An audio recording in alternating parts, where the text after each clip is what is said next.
श्रद्धा murder case जिसने हिंदुस्तान के हर घर को हिलाकर रख दिया। शव के 35 टुकड़े किए गए और उसे अलग अलग इलाकों में डिस्पोज कर दिया गया। लेकिन अब हम आपको कुछ ऐसी बातें बताने जा रहे हैं जो अभी अभी पता चली हैं। 18 मई को रात 8 बजे क्या हुआ था? 18 मई को शाम 4:30 बजे श्रद्धा ने किसको क्या मैसेज किया था?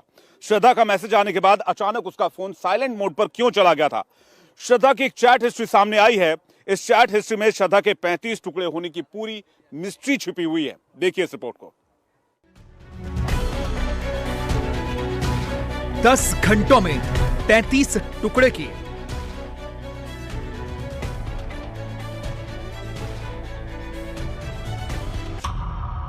बियर पी पी कर काटा, सिगरेट पी पी कर काटा, 35 टुकड़ों को पानी से धोया, खून के धब्बों को मिटाया, फ्रीजर में जम जाने के बाद कटे हुए सिर को जलाया।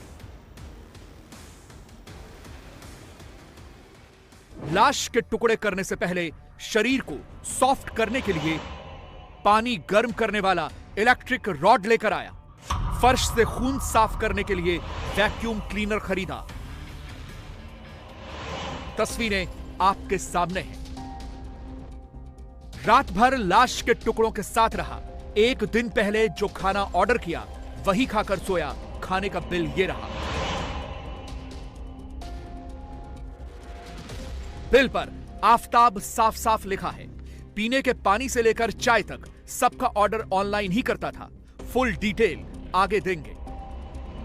हत्यारे आफताब ने ऐसी प्लानिंग की थी कि कभी किसी को श्रद्धा की लाश मिले ही ना। इस मर्डर की मिस्ट्री बहुत गहरी है और इसमें 18 मई की तारीख सबसे इंपॉर्टेंट कड़ी है।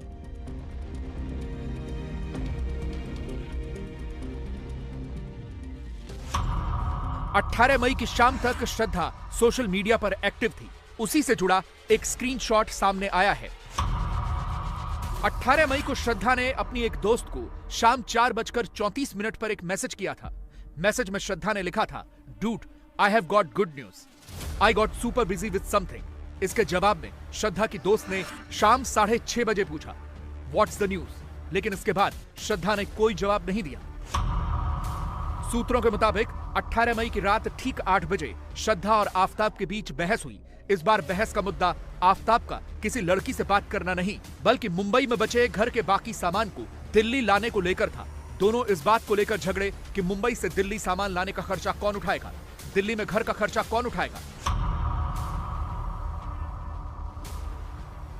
आफताब उस रात इसी बात पर भड़क उठा और जिस कमरे में दोनों की बहस हुई उसी कमरे में आफताब ने गला दबाकर श्रद्धा की हत्या कर दी और बाद में लाश को घसीटते हुए बाथरूम में ले गया। यानी 18 मई की रात 8 बजे के बाद श्रद्धा हमेशा हमेशा के लिए खामोश कर दी गई। फिर अचानक 4 महीनों के बाद कुछ हुआ। श्रद्धा ने अपनी जिस दोस्त को 18 मई की शाम को मैसेज भेजा था, उसने 24 सितंबर को श्रद्धा के ही नंबर पर मैसेज भेजकर पूछा, where the hell are you? फिर उसी दोस्त का दूसरा मैसेज आया, आर यू सेफ? इससे पहले श्रद्धा की दोस्त ने आफताब को भी सितंबर के महीने में इंस्टाग्राम पर मैसेज किया था और पूछा था, bro what's up, where you all been, need to talk to you all, tell Shraddha to call me. Instagram पर जब आफताब ने कोई जवाब नहीं दिया तो श्रद्धा की दोस्त ने 2 ऑडियो कॉल भी किए, लेकिन आफताब ने कॉल पिक नहीं की। यहां नोट करने वाली बात यह है कि आफताब पूनावाला ने श्रद्धा के टुकड़े करने के बाद जून 2022 तक श्रद्धा का इंस्टाग्राम अकाउंट यूज किया ताकि किसी को शक न हो कि श्रद्धा मर चुकी है। अब आपको श्रद्धा का आखिरी वीडियो दिखाते हैं। तारीख 4 मई यानी श्रद्धा के मर्डर से 14 दिन पहले। वीडियो में श्रद्धा अकेले चट्टान पर बैठी दिख रही है और पीछे से वीडियो रिकॉर्ड करने वाला आफताब पूनावाला ही है। इसी साल मार्च महीने में दोनों ने आपसी झगड़े खत्म करने के लिए एक दूसरे के साथ समय बिताने का फैसला किया था और दोनों ने लंबी छुट्टी मनाने का प्लान बनाया। हिमाचल और उत्तराखंड के ट्रिप्स भी लगाए। ऋषिकेश में ही श्रद्धा ने यह इंस्टा रील बनाई थी जो उसने 4 मई को अपने अकाउंट पर पोस्ट की थी। ये इस मर्डर इन्वेस्टिगेशन का पार्ट 1 था। पार्ट 2 तो और भी ज्यादा खतरनाक है।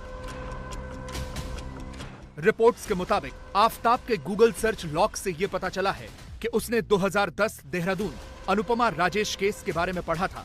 12 साल पहले देहरादून के डीप फ्रीजर हत्याकांड में हत्यारे ने अपनी पत्नी अनुपमा गुलाटी की हत्या करने के बाद उसके शव के 72 टुकड़े कर दिए थे। नोट करने वाली बात यह है कि दोनों ही मामलों में हत्यारों ने शवों की बदबू को छिपाने के लिए फ्रिज या डीप फ्रीजर खरीदा। 18 मई रात 8 बजे बहस की शुरुआत, फिर गला दबाकर मार डाला। ये तो आपने जान लिया, उसके आगे क्या हुआ वो सुनेंगे तो दंग रह जाएंगे। श्रद्धा की हत्या करने के बाद उसने इसी घर में डेड बॉडी को सॉफ्ट करने के लिए पहले गैस पर गर्म पानी करके छिड़का। गीजर ठीक तरीके से काम नहीं कर रहा था, इसलिए 19 तारीख को फ्रिज खरीदने के साथ आफताब ने पानी गर्म करने वाली एक रॉड भी खरीदी और फिर बाथरूम में बाल्टी में रॉड लगाकर पानी गर्म करके उसमें ब्लीच पाउडर लगाकर शरीर के अगले हिस्से पर डाला ताकि शरीर टाइट न हो।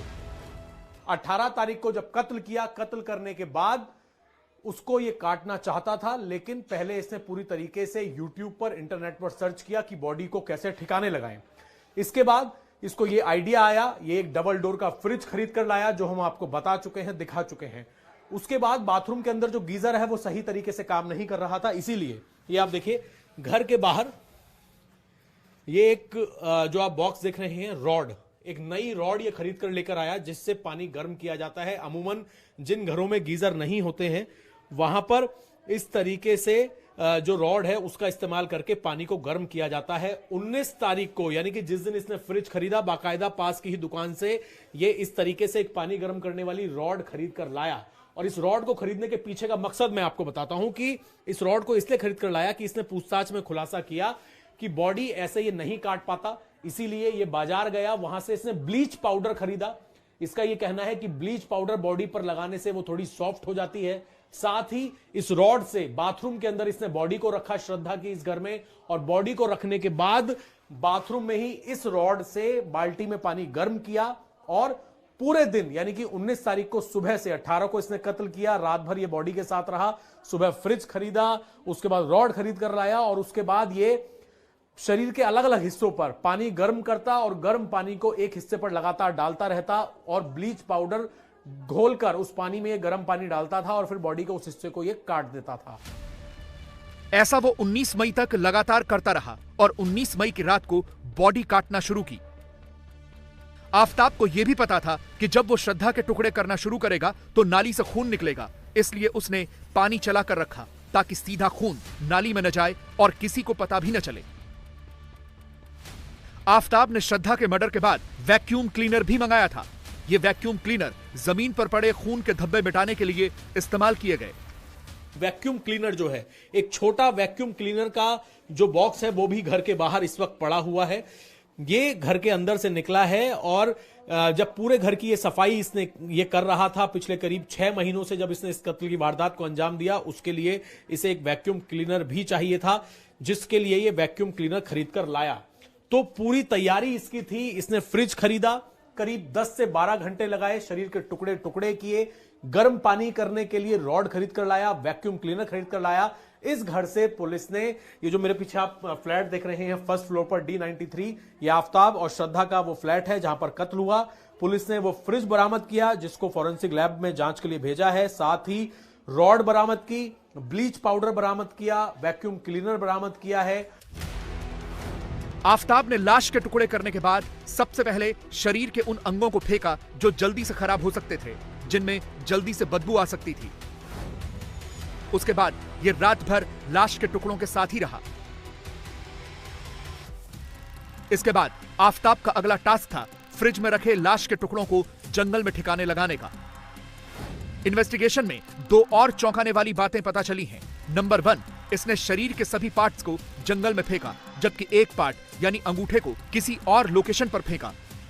सिर्फ 13 हड्डियां जो हैं वो इस जंगल से बरामद हुई हैं, जिन्हें फॉरेंसिक लैब में जांच के लिए भेज दिया गया है। अब सबसे बड़ी बात यह है कि एक चौंकाने वाला खुलासा उसने ये भी किया है कि उसने जो शरीर के बाकी के हिस्से हैं उनको अलग अलग पैकेट्स में इस जंगल के अंदर फेंका है, लेकिन शरीर में दोनों हाथ और दोनों पैर के जो अंगूठे हैं उन अंगूठों को उसने एक अलग पैकेट में करके कहीं और फेंका है। लेकिन वो कहीं और क्या इसी जंगल के किसी हिस्से में या फिर किसी और लोकेशन पे फेंका है, इस बात का खुलासा अब तक आफताब ने पुलिस के सामने नहीं किया है। दूसरा खुलासा यह है कि श्रद्धा की पहचान छुपाने के लिए उसके चेहरे को जलाने की भी कोशिश की। पहले उसने फ्रीजर से निकालकर जलाना चाहा, लेकिन वो नहीं जल पाया। इसके बाद मर्डर के तीसरे दिन श्रद्धा के कटे हुए सिर को लेकर आफताब जंगल में पहुंचा और सिर को मिट्टी में रगड़कर फेंक दिया ताकि उसे जानवर खा लें। श्रद्धा के जो सर है, सिर के हिस्से को उसने छतरपुर मेहरौली के इसी जंगल के अंदर लाकर जलाने की कोशिश की थी और यहां पर उसने पूरी ये कोशिश की कि वो किसी तरीके से पूरी पहचान मिटा दे श्रद्धा के सिर के हिस्से की, और इसी वजह से उसने उस हिस्से को यहां पर 20 तारीख के आसपास बताया जा रहा है, 20 तारीख के बाद वो यहां पर लेकर पहुंचता है रात 2 बजे के आसपास, और इन्हीं झाड़ियों के आसपास सुनसान इलाके में वो श्रद्धा के सिर को जलाने की कोशिश करता है। जो सिर का हिस्सा था उसे उसने फ्रीजर में रख दिया था, लेकिन फ्रीजर में रखने की वजह से वो सिर का हिस्सा पूरी तरीके से जम गया था, और जब यहां पर लाकर उसे यह आइडिया आया कि पहचान मिटाने के लिए उसे जलाया जाए, इन्हीं झाड़ियों के आसपास उसे रखकर जलाने की कोशिश की, लेकिन वो पूरी तरीके से कामयाब नहीं हो पाया क्योंकि वो जो हिस्सा था वो काफी ज्यादा जमा हुआ था। सिर्फ कुछ चेहरे का हिस्सा वो जला पाया। श्रद्धा हत्याकांड की तफ्तीश जैसे जैसे आगे बढ़ रही है, हैरान कर देने वाले खुलासे हो रहे हैं। एक खुलासा यह भी हुआ है कि वो पिछले कई महीनों से जब भी बाहर से खाने का ऑर्डर देता था तो सिर्फ अपने लिए नहीं, 2 लोगों के लिए ऑर्डर प्लेस करता था।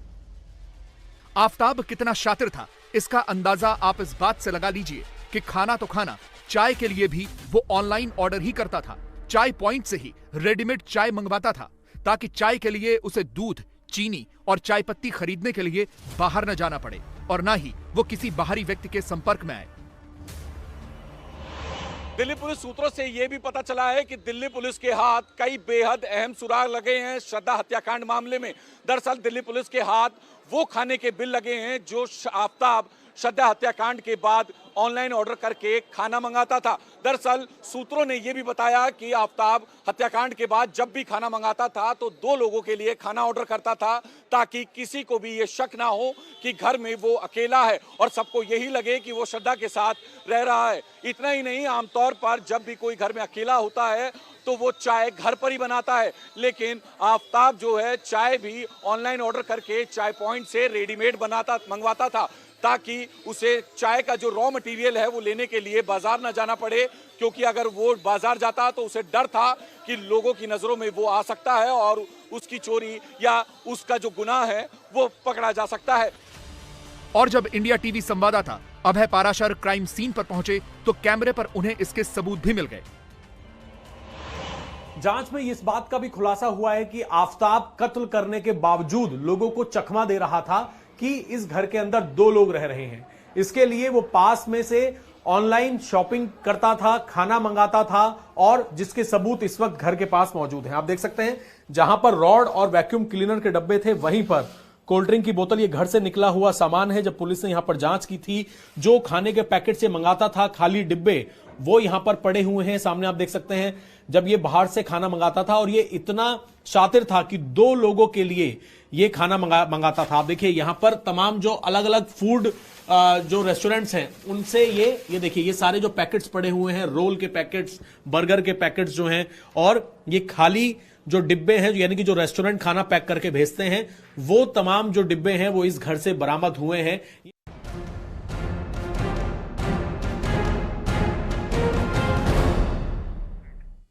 श्रद्धा मर्डर केस में एक और नया खुलासा हुआ है। श्रद्धा का दोस्त के साथ श्रद्धा की चैट हुई थी और वो चैट अब सामने आई है। दोस्त ने व्हाट्सएप पर फोटो देखकर श्रद्धा से चोट के बारे में पूछा था। दोस्त ने श्रद्धा से नाक पर लगी चोट के बारे में भी पूछा था। श्रद्धा ने चोट के बारे में दोस्त को झूठ बोला था और कहा सीढ़ी से गिरने की वजह से उसकी नाक पर चोट लगी है, नाक में फ्रैक्चर हो गया है और ये चोट 1 हफ्ते में ठीक हो जाएगी। श्रद्धा की ये चोट आफताब के पीटने की वजह से लगी थी। दरअसल इसकी सच्चाई ये है, लेकिन श्रद्धा ने अपने दोस्त से ये बात बताई नहीं। उसको झूठ बोला कि उसे सीढ़ी से गिरने की वजह से नाक में चोट लगी है, फ्रैक्चर हुआ है, जो 1 हफ्ते के अंदर ठीक हो जाएगा। जाएगा। और यही वो चैट है जो श्रद्धा की अपने दोस्त के साथ सामने आई है, जिसमें आप देख रहे हैं कि दोस्त ने जब नाक में लगी चोट के बारे में पूछा तो श्रद्धा ने उससे झूठ बोला।